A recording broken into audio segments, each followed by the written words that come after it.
Welcome, Savvy Sagittarius. I've got your 2024 horoscope, and it's quite a big year for you because we've got your ruler going into Gemini, so that's a bit exciting. So let's go to the board now. I'm going to draw 2 tarot cards as theme cards for you, and then we'll look at your astrology in depth. But the tarot, what do I see for sensationally savvy Sagittarius? Okay, close my eyes. What do I see for you? Oh, what's this coming out of right field? It's a spinning thing, like a vortex of energy coming from the right. So anyway, it is to do with your mental activities, your thoughts, new energy being introduced to you in your thinking. So your thinking changes somewhat. It could be a little bit disruptive at the start. It's a bit like a cyclone, actually. It's a bit disruptive. But I don't think it's going to cause much damage. It's not very big. It's just sort of very unusual. And so you may have to change your mind about something or adapt your thinking to a new situation. Then I see a thing like, it looks like a uterus, so that suggests to me there could be a pregnancy or a birth of sorts. Doesn't necessarily mean a baby, like a physical baby, but the new beginning of a project or a creative energy around you, a Sagittarius. The card that comes up is the Hierophant. This is about all of the knowledge you have, which is quite considerable. Are you, however, sitting on your knowledge, or are you doing something with it?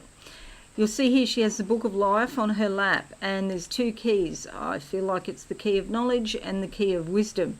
You need to have wisdom to know how to best apply the knowledge. Certainly a lot of action going to be taken this year because she's dressed fully in red. So using wisdom and knowledge, you're going to take action this year. Maybe you have a lot of wisdom and knowledge and you just not been doing anything with it. Maybe you're interested in publishing or marketing or something like that, and Spirit is saying do something with it. You've got Pluto moving into Aquarius here, and this looks after communications, and marketing and all of that sort of thing. So I'll talk about that in a moment. Now, the second card for Savvy Sagittarius in 2024. Oh, I see a violin. So it reminds me of the Hearts and Flowers song. So something from the past coming back up about a bit of sadness, a bit of hearts and flowers, music playing here in the background.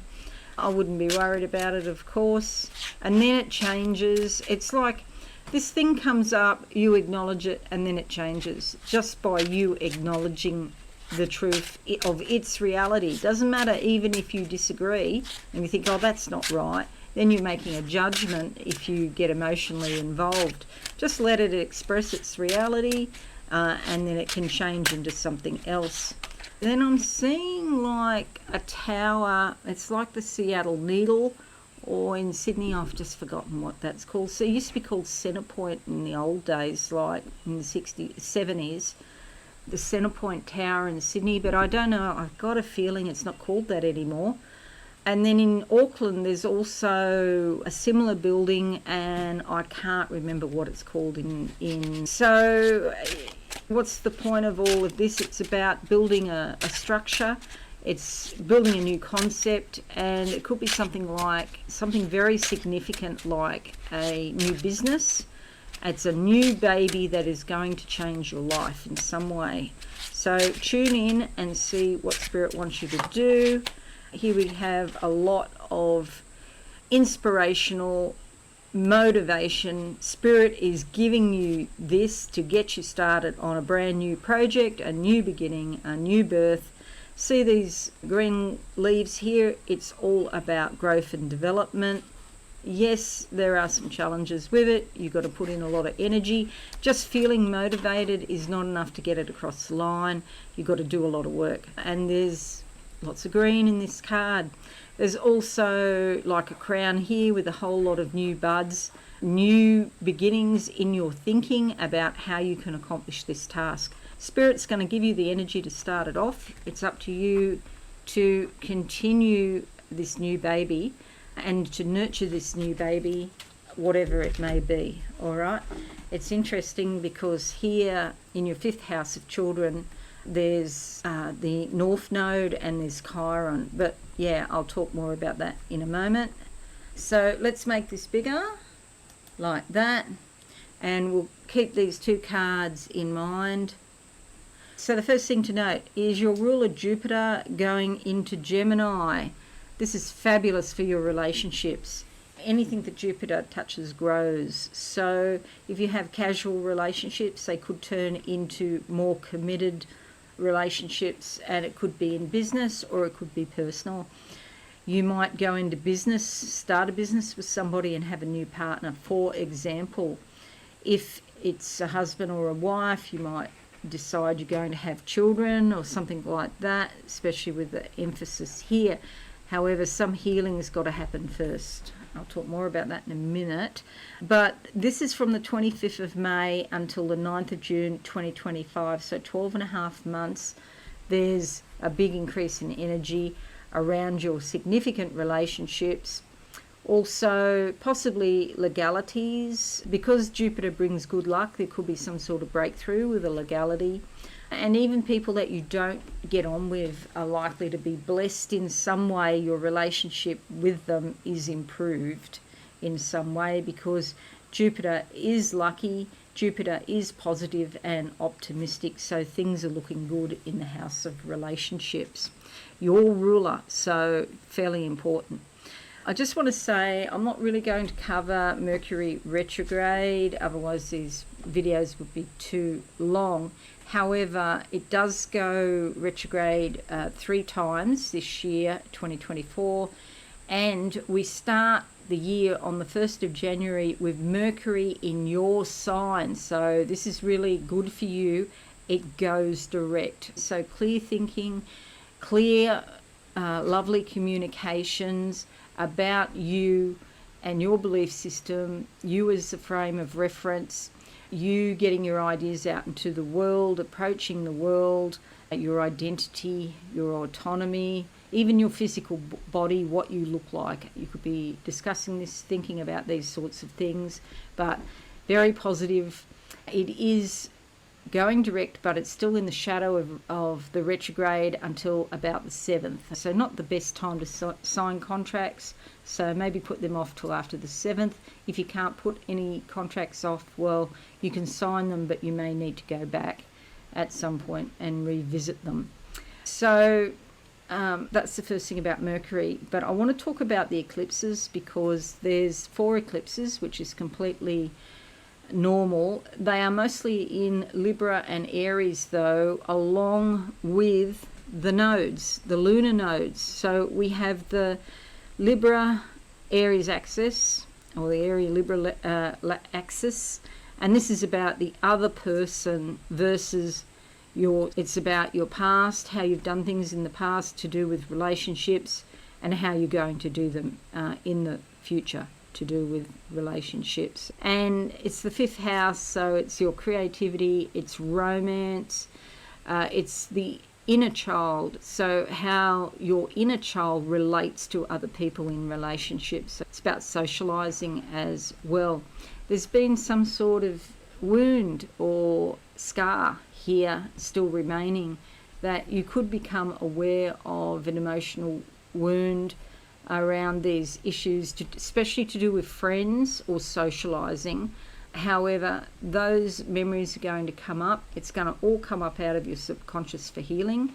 When you look at it in your mind's eye, when you try to be loving and helpful to yourself, you will find that these old wounds will change and they will be healed. And this is your destiny, to heal yourself around socializing. Maybe it's something like you go to a party, you don't know anyone and you feel really out of place or like a wallflower there, whereas when you go through the healing, you'll find that you actually enjoy meeting new people, you'll have the confidence to go up and talk to them, and so on. There's also a major party going on here with a lunar eclipse and a solar eclipse and the South Node. So that's your past history. You can compare your history to your destiny, which are going to be quite different. So if you can heal yourself, and upstairs is literally giving you the motivation, the energy to step out and be a bit more brave, then this is a really positive omen. There's a lunar eclipse on the 25th of March in Libra here. The solar eclipse in Libra is on the 2nd of October, casting a light on your hopes and dreams, your friends, groups and connections as well. There's a new beginning, 2nd of October. Even if when it first raises its head on the 25th of March, around there, even if it is a little bit painful, know that all things work together for good. And it's coming up so it can be healed.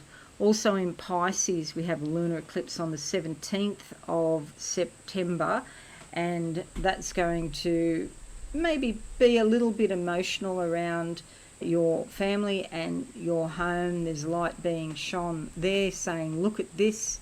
We have some energy here for you to look at. Saturn is there being a little bit restrictive. Neptune's further on, bringing a spiritual vibe. But yeah, home and family feature strongly there. The 8th of April, the solar eclipse is in Aries. Oh, I've put it in Taurus. Sorry about that. Put it in the wrong place. I should have put it here. So just disregard that one. That's what happens when you rush. And again, new beginnings to do with socialising, to do with leisure and pleasure, going out and having fun. That's what Spirit wants you to do. And Pluto is in Aquarius most of the year now. It'll be from the 20th of January until the 1st of September, and then about 10 weeks later, from the 19th of November through to the 8th of March 2043. It's 20 years later. So Pluto's going to sit here and radically transform your communications. You could be feeling more confident. You could be getting your messages out in the world. You may also study, probably not formal study, but doing lots of learning.